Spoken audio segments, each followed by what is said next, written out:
दृष्टि आईएएस के audio article programme में एक बार फिर से आपका स्वागत है। मेरा नाम है सपना कुशवाहा। आज का हमारा आर्टिकल इंडियन एक्सप्रेस में प्रकाशित लेख what the 2022 status of leopards in India report suggest about the big cats population estimates के सारांश पर आधारित है। इसमें टीम दृष्टि के इनपुट्स भी शामिल हैं। यह आर्टिकल सामान्य अध्ययन प्रश्न पत्र 3 के पर्यावरण एवं पारिस्थितिकी खंड से जुड़ा है। तो आइए आर्टिकल की शुरुआत करते हैं।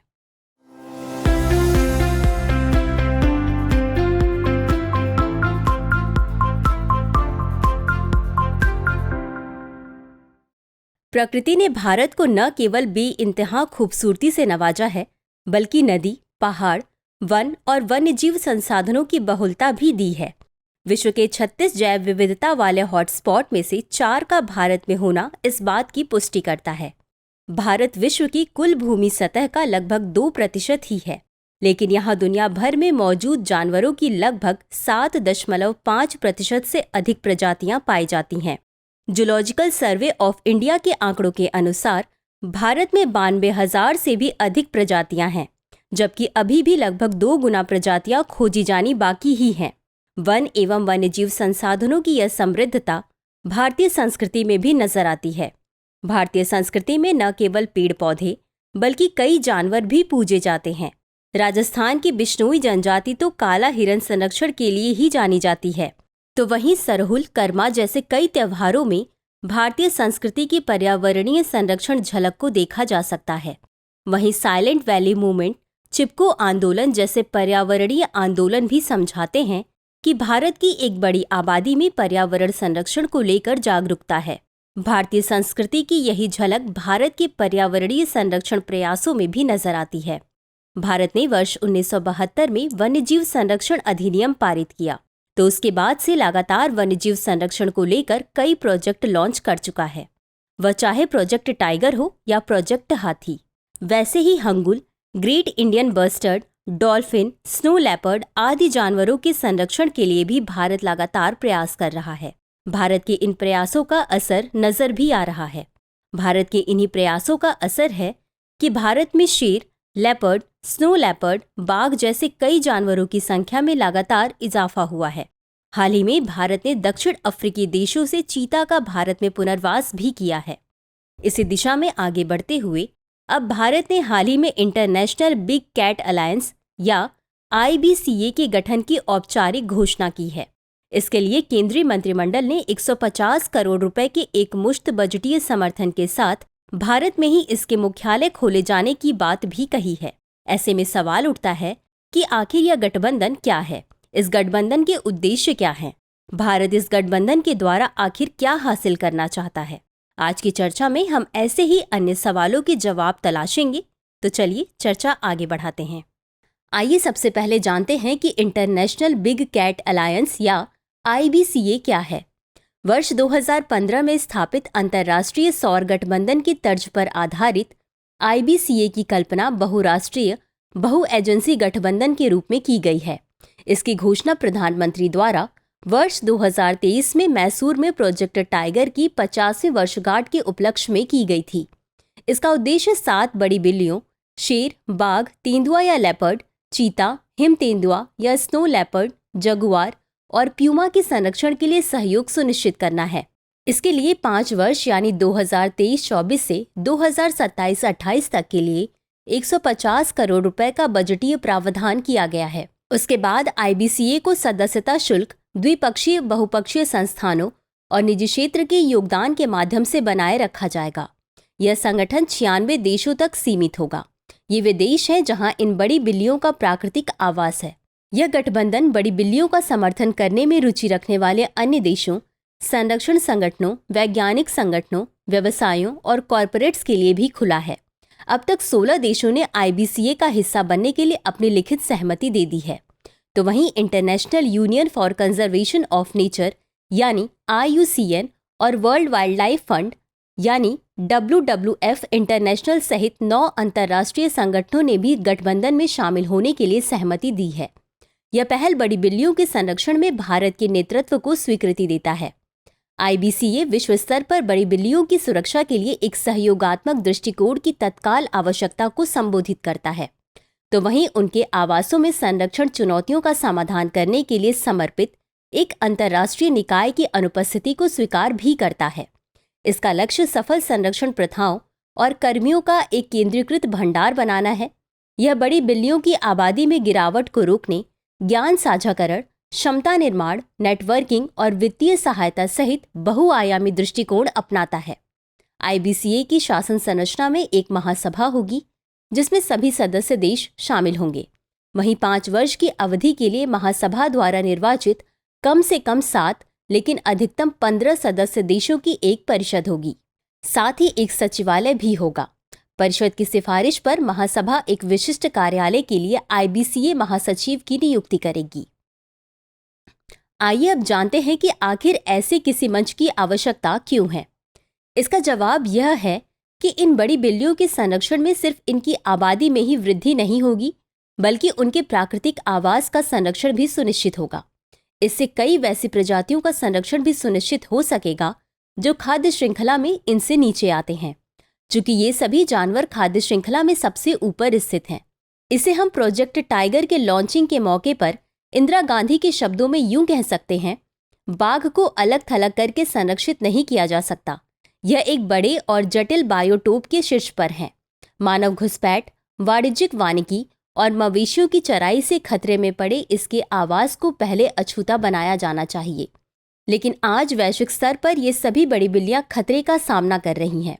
इसे हम यूं भी समझ सकते हैं, जहां IUCN रेड लिस्ट में बाघ और शेर संकटग्रस्त श्रेणी में है, वहीं लेपर्ड और स्नो लेपर्ड वल्नरेबल या सुबेद कैटेगरी में है, जबकि जगुआर निकट संकटग्रस्तता कैटेगरी और चीता जंगल में विलुप्त कैटेगरी में है।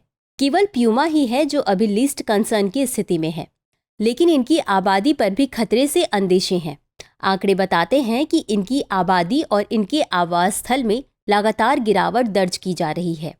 अफ्रीका में लेपर्ड प्रजातियों की आबादी में जहां 48 से 67% और एशिया में 83 से 87% की हानि हुई है, वहीं अफ्रीका में शेरों की संख्या भी लगातार घटती जा रही है।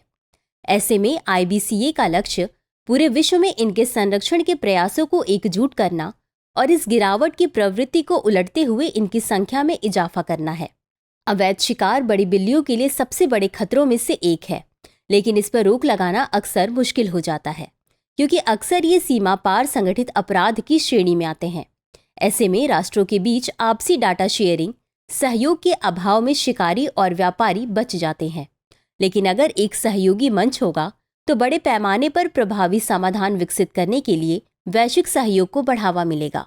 इसके अलावा इससे देशों के विविध विशेषज्ञता का उपयोग भी सुनिश्चित हो सकेगा।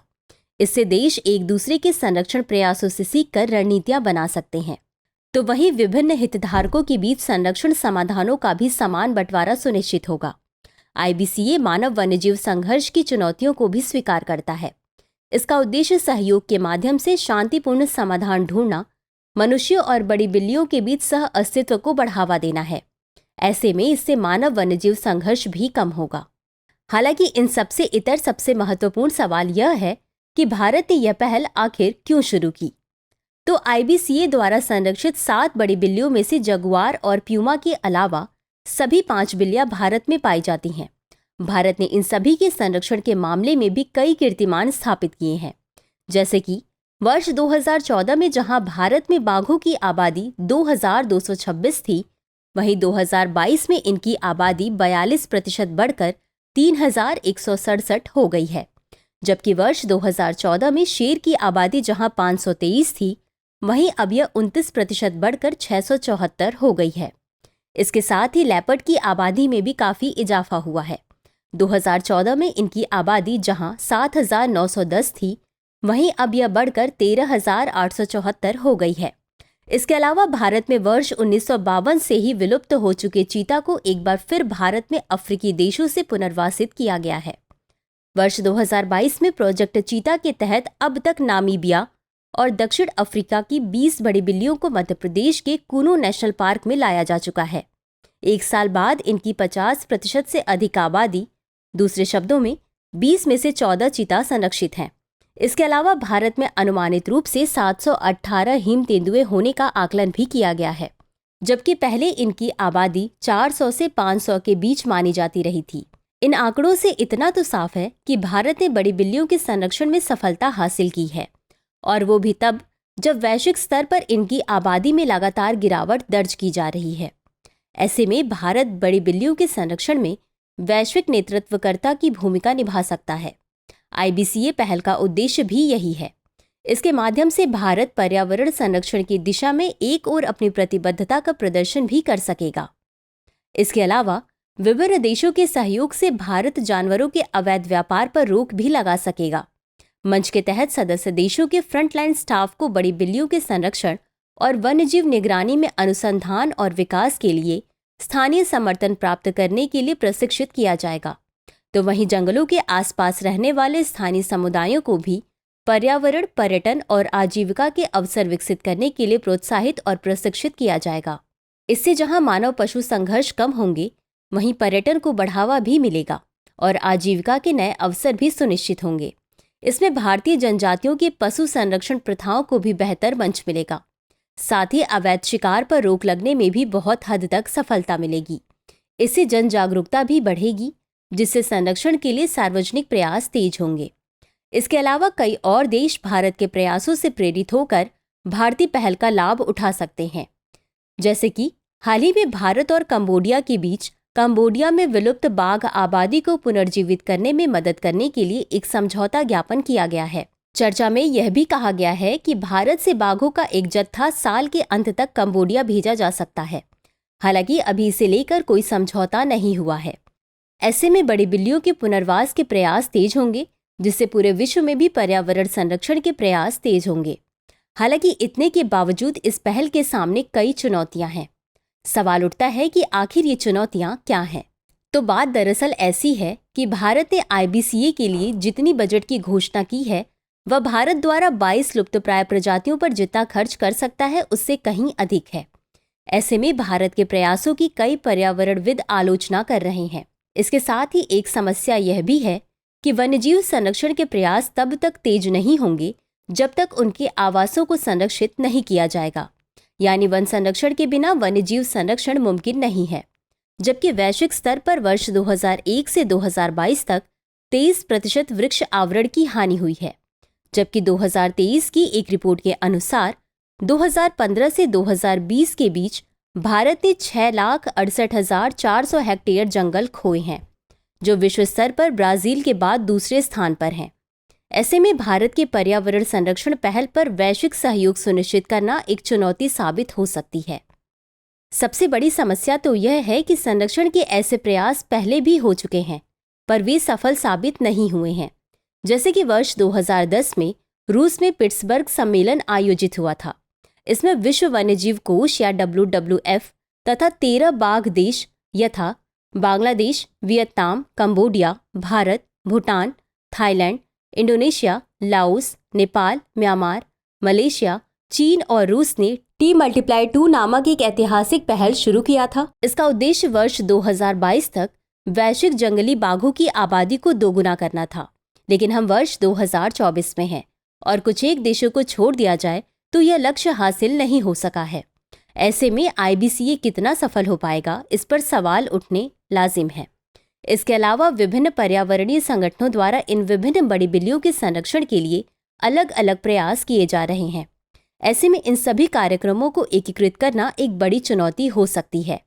जैसे कि साइट्स के COP19 बैठक में जगुआर को प्राथमिकता वाली प्रजाति के रूप में मानते हुए इनके अवैध शिकार को खत्म करने के निर्देश दिए गए थे। तो वहीं लैटिन अमेरिकी देशों ने कई अंतर्राष्ट्रीय संगठनों के साथ मिलकर जगुआर संरक्षण के लिए जगुआर रोड मैप 2030 को अपना लक्ष्य बना रखा है। जबकि चीता संरक्षण के लिए नामीबिया में चीता संरक्षण कोष का गठन किया गया है। ऐसे में इन विभिन्न प्रयासों के बीच सामंजस्य स्थापित करना एक बड़ी चुनौती है। इसके अलावा ये विभिन्न वैश्विक पहल और पर्यावरणीय संगठन अवैध शिकार को रोकने में भी नाकामयाब साबित हुए हैं। न ही इन संगठनों ने स्थानीय लोगों के प्रयासों को अपनाया है। ऐसे में IBCA क्या कुछ नया करेगा, यह एक बड़ा सवाल है। तो चलिए जानते हैं ऐसे में आगे की राह क्या हो सकती है। विश्व के लगभग 70 मिलियन स्वदेशी लोगों सहित लगभग 1.6 बिलियन लोग अपनी आजीविका के लिए वन संसाधनों पर निर्भर हैं। ऐसे में बिना स्थानीय लोगों के सहयोग से न ही अवैध शिकार पर रोक लगेगी, न ही मानव वन्यजीव संघर्ष कम होगा। इसलिए जरूरी है कि भारत के नेतृत्व में IBCA स्थानीय परंपराओं प्रथाओं को अपने संरक्षण पहल में शामिल करे। इसके अलावा भारत को पुराने संगठनों की कमजोरी से सीखने की भी जरूरत है। इसके साथ ही अवैध व्यापार पर रोक लगाने के लिए जिस तरह विभिन्न देशों की सेनाओं के बीच सहयोग सुनिश्चित करने के लिए मिलिट्री एक्सरसाइज होते हैं, वैसे ही एक्सरसाइज कराए जा सकते हैं। वहीं जहां तक बात फंडिंग की है, तो भले अभी भारत सरकार प्रारंभिक सहायता प्रदान कर रही है, पर IBCA का लक्ष्य विभिन्न हितधारकों के योगदान के माध्यम से दीर्घकालिक स्थिरता तय करना है। यह शुरुआती फंडिंग के अलावा बड़ी बिल्लियों के संरक्षण में निरंतर प्रयास सुनिश्चित करता है। तो व्यूवर्स, चर्चा को विराम देते हुए नोट कर लेते हैं आज का सवाल। इंटरनेशनल बिग कैट अलायंस यानी IBCA कैसे वन्यजीव संरक्षण की दिशा में एक बेहतर मंच सिद्ध हो सकता है? इसके सामने क्या क्या चुनौतियां हैं और भारत कैसे इसे नेतृत्व प्रदान करेगा? विश्लेषण कीजिए। तो व्यूवर्स, आज के लिए बस इतना ही। मिलते हैं अगले एपिसोड में किसी अन्य टॉपिक के साथ। तब तक के लिए शुक्रिया। डियर व्यूअर्स, अपने एग्जाम की तैयारी को और बेहतर करने के लिए हमारे चैनल को लाइक, शेयर और सब्सक्राइब करना न भूलें।